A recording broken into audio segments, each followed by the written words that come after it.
हम आपको दिल्ली के चुनाव इतिहास की एक झलक दिखाते हैं। 1998 के दिल्ली विधानसभा के चुनाव में कांग्रेस ने बड़ा उलटफेर कर दिया था। 1993 के चुनाव में बीजेपी को दिल्ली की सत्ता मिली, लेकिन 98 में पासा पलट गया। कांग्रेस ने शीला दीक्षित के नेतृत्व में धमाकेदार प्रदर्शन किया और फिर दिल्ली की गद्दी पर ऐसी काबिज हुई कि अगले 15 साल तक टिकी रही।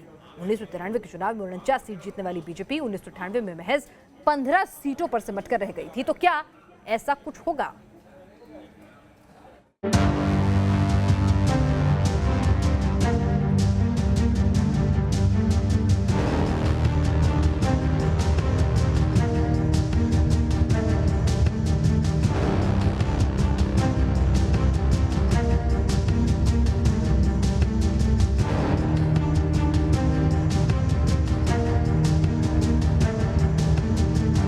साल 1998 का साल दिल्ली की राजनीति में बड़ा बदलाव लेकर आया। इस साल राजधानी की सत्ता का रंग बदल गया, कमल मुरझा गया और कांग्रेस का हाथ मजबूत हो गया। 1993 के विधानसभा चुनाव में बीजेपी ने धमाकेदार जीत दर्ज की थी, लेकिन 5 साल में ही दिल्ली की जनता का बीजेपी से मोह भंग हो गया। 25 नवंबर 1998 में जब दिल्ली विधानसभा के लिए चुनाव हुए तो कांग्रेस ने बाजी पलट दी। 28 नवंबर 1998 को जब चुनाव के नतीजे आए तो ये बीजेपी के लिए बड़े सदमे से कम नहीं था। तो वहीं कांग्रेस के लिए ये जश्न का एक बड़ा मौका साबित हुआ। जिस शहर में कभी जनसंघ और बीजेपी का एक छत्र राज था, वहां कांग्रेस की एक ऐसी मुख्यमंत्री आई जिनके बारे में आम लोगों को उस वक्त ज्यादा जानकारी नहीं थी। वो मुख्यमंत्री थी शीला दीक्षित।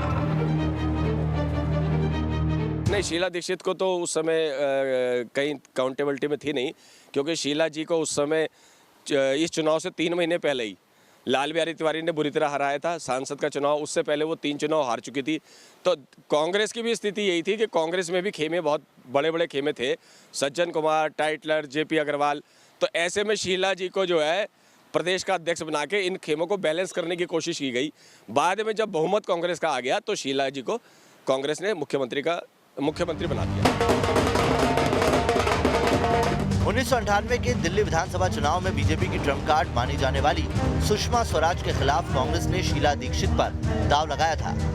शीला का जादू दिल्ली पर इस कदर छाया कि बीजेपी अपना सियासी किला नहीं बचा पाई। कहा तो यहाँ तक जाता है कि इस चुनाव में प्याज ने बीजेपी को रुला दिया।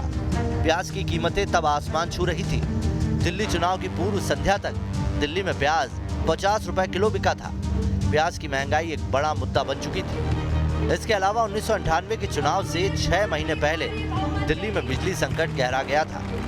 हालात का फायदा उठाने के लिए कांग्रेस सड़कों पर आ गई।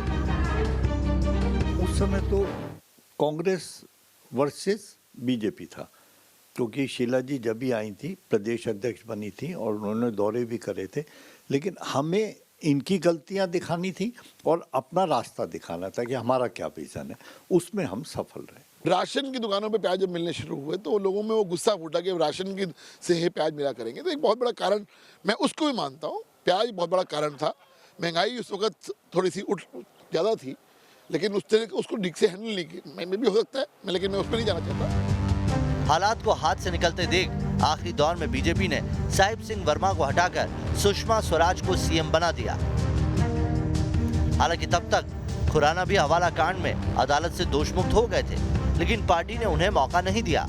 खुराना और वर्मा दोनों ही पार्टी से नाराज थे और सुषमा स्वराज एकदम नहीं थी। पार्टी में एकजुटता की कमी थी। ऐसे में 1998 के विधानसभा चुनाव में दिल्ली बीजेपी पूरी तरह बिखर गई। 1998 का चुनाव बीजेपी और आईएनएलडी ने मिलकर लड़ा था। उस समय बीजेपी ने आईएनएलडी को नजफगढ़, महिपालपुर और बवाना 3 सीटें दी थी। हालांकि आईएनएलडी एक भी सीट नहीं जीत पाई थी। सियासी जानकारों की माने तो बीजेपी की गुटबाजी हार की एक बड़ी वजह रही। जो दिल्ली की राजनीतिक स्थिति उस समय थी वो ये थी कि खुराना का एक खेमा काफ़ी मजबूत खेमा था। दूसरी तरफ साहिब सिंह भी एक समानांतर खेमा खड़ा कर चुके थे। सुषमा जी जो है एक तरह से खेमा विहीन थी। तो इसका परिणाम ये हुआ कि न तो इस खेमे ने दिल से काम किया, न उस खेमे ने दिल से काम किया। और सुषमा जी ने चुनाव हारने के बाद ये खुद सुषमा स्वराज का बयान था कि घर को आग लग गई घर के चिराग से।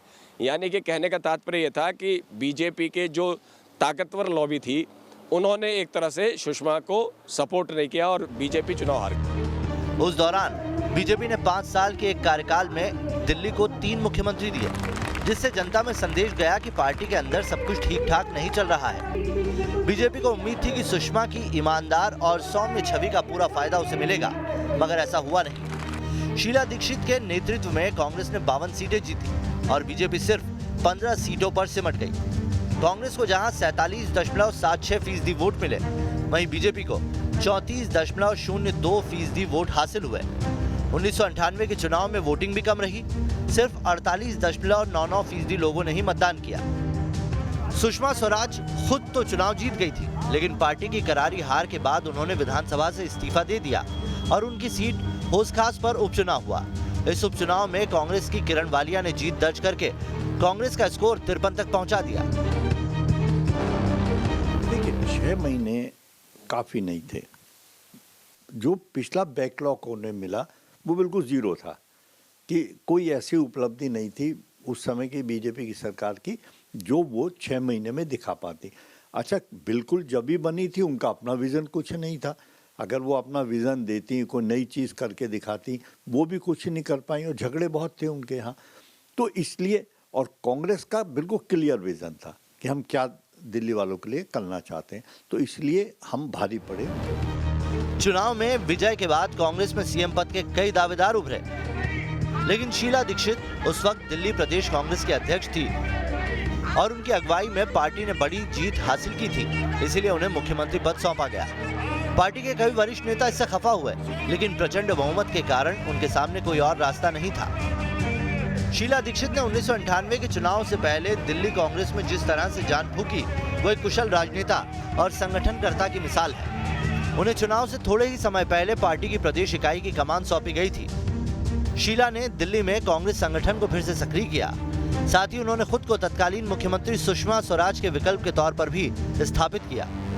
शीला दीक्षित ने बीजेपी सरकार के खिलाफ जनता के असंतोष को भी आवाज दी। कह सकता हूँ 93 के अंदर हमारी सरकार ने बहुत अच्छा काम किया था, और आपको अगर ध्यान हो तो उस समय प्याज का एक बहुत बड़ा मुद्दा हुआ था। पब्लिक कई बार ऐसा मुद्दा बना देती है, प्याज बहुत महंगी हो गई थी। हालांकि सब लोग मानते हैं कि उस समय चाहे खुराना जी हो, चाहे साहब सिंह वर्मा जी हो, सब ने खूब काम किया। इस तरह 1998 में बीजेपी को सत्ता से बाहर करके कांग्रेस दिल्ली की सत्ता में आ गई और तब से अब तक बीजेपी के लिए दिल्ली की सत्ता दूर की कौड़ी साबित हुई। 1998 के लोकसभा चुनाव में अच्छा प्रदर्शन करने के बावजूद बीजेपी दिल्ली में सत्ता में वापसी करने में नाकाम रही और ये ट्रेंड 2015 के दिल्ली चुनाव में भी देखा गया। 2014 में मोदी लहर पर सवार होकर बीजेपी केंद्र में सरकार बनाने में सफल रही थी, लेकिन अगले ही साल दिल्ली विधानसभा के चुनाव में उसे करारी शिकस्त का सामना करना पड़ा। Team news nation.